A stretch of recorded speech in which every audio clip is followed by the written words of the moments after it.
Amici di Street News, siamo qui con l'organizzatore della serata, Davide Napoletano. Allora Davide, impressioni su questa serata?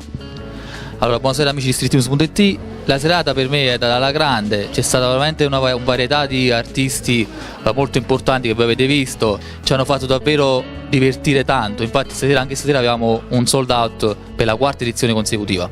Cosa significa per te l'amore conta? L'amore conta è una parola, diciamo, che io ho deciso appunto di mettere come evento perché mi piaceva tanto la canzone di Ligabue innanzitutto, seconda cosa perché è dedicato anche a mio fratello Vincenzo e per me l'amore è una cosa importante. Io cerco sempre di dedicare l'amore a chiunque conosco, ecco, sulla mia strada, in tutto ciò che faccio, dagli eventi alla notizia eccetera. Per me l'amore è una cosa importante, ognuno di noi secondo me dovrebbe donare amore. Sappiamo che l'incasso è stato donato all'AIL, come mai la scelta quest'anno di donare tutto questo denaro all'AIL?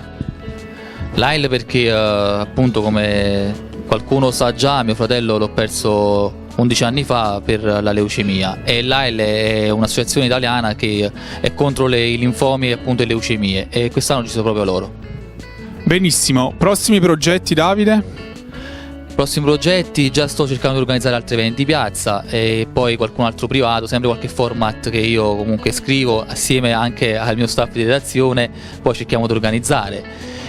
Benissimo, vogliamo dare un saluto ai nostri lettori? Sì, allora voglio dire ai nostri lettori che da gennaio 2019 il nostro quotidiano online avrà una bellissima modifica e restyling del sito, quindi contattateci, andate anche sul nostro quotidiano online www.streetnews.it e vi raccomando ragazzi, Street News, diritti alla notizia, sempre. Ciao, un bacio a tutti.